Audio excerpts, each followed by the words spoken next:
اور جب زلزلے آتے تھے تو رجوع اللہ کا ماحول پیدا ہوتا تھا، لوگ توبہ کیا کرتے تھے، بلکہ سجدہ ریز ہو جاتے اور زندگیوں کے اندر ایک تبدیلی آ جاتی۔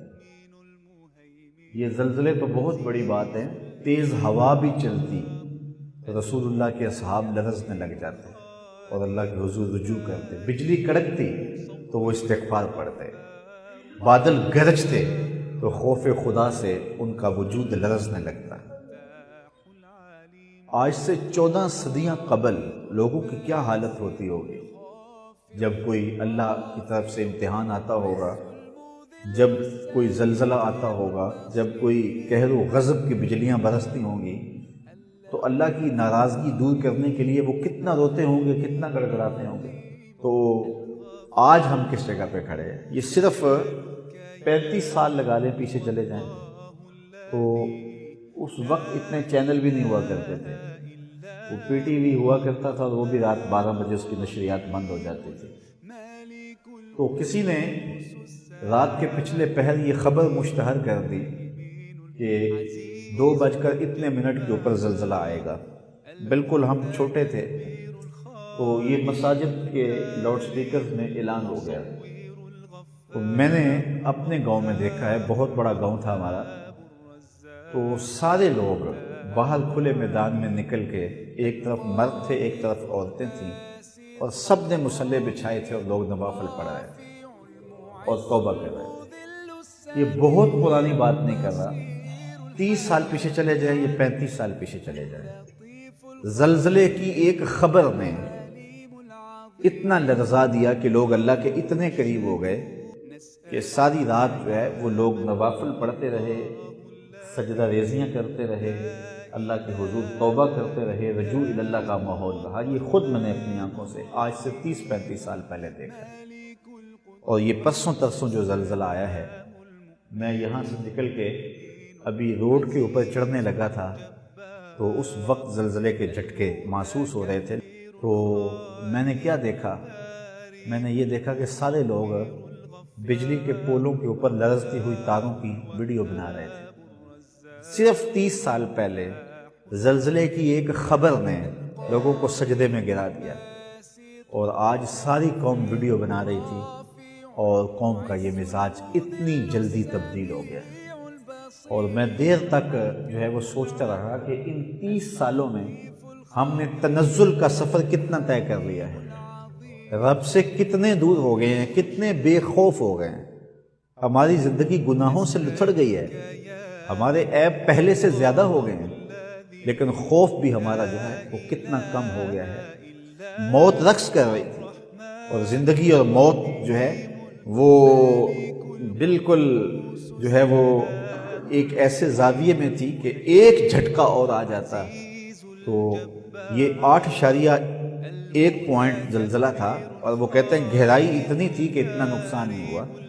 اگر گہرائی اتنی نہ ہوتی تو اس قدر جو زلزلہ ہے، 8.6 پوائنٹ کہتے ہیں اگر زلزلہ ہو تو دنیا تو ویسے ہی تباہ ہو جائے، اور یہ 8.1 پوائنٹ تھا، بالکل تباہی کے دھانے پہ ہم کھڑے تھے۔ اگر اس کی گہرائی اتنی نہ ہوتی تو ہم یہ عالی نسب محلات، یہ کوٹھیاں، یہ پلازے، یہ گھر، یہ بنگلے، یہ سب کچھ زمین بوس ہوئے ہوتے، اور آج دوسرے ملکوں سے آ کے لوگ لاشیں نکال رہے ہوتے، اور کفن اوڑھ کر کے ملبے کا ہی ہم سو گئے ہوتے۔ دستک ہوئی موت کی ہماری دہلیز پر، لیکن اس کے باوجود ہم جس طرح دامن جھاڑ کے پھر آگے چلے گئے، اور پھر وہی زندگی کے طرز۔ بلکہ میں عصر کی نماز میں یہاں قصداً غور کیا کہ نمازی بڑھ جاتے ہیں کہ نہیں بڑھتے۔ آج موت کے منہ سے نکل کے لوگ باہر آئے ہیں، ہمارے ہی وہ بھائی تھے جو وہاں 200-300 لوگ لقمہ اجل بن گئے ہیں۔ تو یہ جھٹکا ہمیں بھی موت کی آغوش میں اتار سکتا تھا۔ تو میں نے قصداً غور کیا تو مجھے عصر کی نماز میں نمازیوں میں ایک شخص بھی زیادہ نظر نہیں آیا، وہی معمول کے نمازی تھے۔ آج اگر میں جمعۃ المبارک میں دیکھ رہا ہوں تو جمعہ میں بھی وہی معمول کے لوگ ہیں۔ تو ہم اتنے بے حس ہو گئے ہوئے ہیں کہ اللہ تعالیٰ کی طرف سے تنبیہات بھی ہماری آنکھیں نہیں کھولتی۔ اللہ تعالیٰ قرآن مجید میں متعدد مقامات پہ فرمایا ہے کہ یہ نشانی ہے عقل والوں کے لیے۔ تو عقل اور سمجھ والے جو ہیں وہ عبرت حاصل کرتے ہیں، لیکن جو ناسمجھ ہیں وہ بڑے بڑے عذابوں سے بھی عبرت حاصل نہیں کرتے۔ اس زلزلے سے ہم بچ گئے ہیں، تو کیا کوئی اور زلزلہ ہمارے تعاقب میں نہیں ہے؟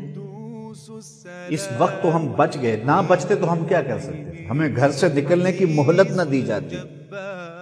لیکن قوموں کے جب مزاج اس طرح ہو جائے، یہ اجتماعی ضمیر کی بات کر رہا ہوں، انفرادی طور پہ کئیوں کے دل لرزے ہوں گے، کئی اللہ کے حضور سر بسجود ہوئے ہوں گے، کئیوں نے راتیں رو رو کے گزاری ہوں گی، کئیوں نے شکر ادا کیا ہوگا مالک تو نے زندگی کی بھیک ہمیں عطا کی ہے، کئیوں نے عزم کیا ہوگا کہ جو باقی زندگی کی سانسیں ہیں مالک تیرے دین کے لیے وقف کرتا ہوں، کئیوں نے، یہ انفرادی ہے، کوئی ہوں گے، لیکن جو قوم کا اجتماعی ضمیر ہے میں اس کی بات کر رہا ہوں، اجتماعی ضمیر قوم کا بے حس رہا۔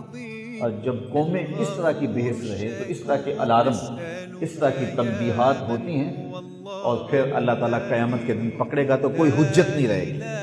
جب زمین ہلی نا تو اس وقت کوئی زبان سے قرار کرے یا نہ کرے، ہر ایک کے اندر وہ رہا تھا اس زمین کا حقیقی مالک تو اللہ ہے نا۔ یہ بڑے بڑے پلازے، یہ جائیدادیں، یہ کوٹھیاں، یہ محلات، یہ اونچے اونچے ٹاور، یہ کس کے ہیں؟ تو ایک جھٹکے سے پتہ چل گیا حقیقی مالک وہی ہے۔ وہ چاہے تو آنے وقت میں پلٹ کے رکھ لے، اس نے اپنی حاکمیت کا اعلان کیا اور ہمیں بتایا کہ حقیقی مالک میں ہوں، تمہاری پیشانی میرے حضور جھکنی چاہیے، تمہیں زندگی کی بھیک میں نے دی ہے، تمہیں زندگی کا حسن میں نے دیا ہے، اب بھی تمہیں موت کی آغوش سے بچایا ہے تو وہ میں نے بچایا ہے۔ اگر ایک جھٹکا ہی الٹ کے رکھ لیتا سب کچھ تو کیا کر سکتے تھے؟ لیکن قوموں کے ضمیر نہیں جاگتے۔ قوموں کے ضمیر جب اتنے مردہ ہو جائیں، یہ تو 200-300 اموات واقعہ ہوئی ہیں، اس سے قبل جو 8 اکتوبر 2005 کا زلزلہ تھا 80,000 لوگ لقمہ اجل بن گئے، لیکن قوم نے کیا اس سے عبرت حاصل کی؟ اس سے زندگی کے اندر کوئی تبدیلی آئی؟ لوگوں نے دیکھا کہ ادھر لوگ سسکیاں لے رہے تھے، ادھر ٹرک لوٹے جا رہے تھے، ایک خاتون کا ہاتھ باہر رہ گیا ملبے سے اور اس میں سونے کی چوڑیاں تھی، ہاتھ کاٹ لیا گیا، گھر کی آگ بجھی تو کچھ سامان بچا تھا جلنے سے، سو وہ بھی ان کے ہاتھ لگا جو آگ بجھانے آئے۔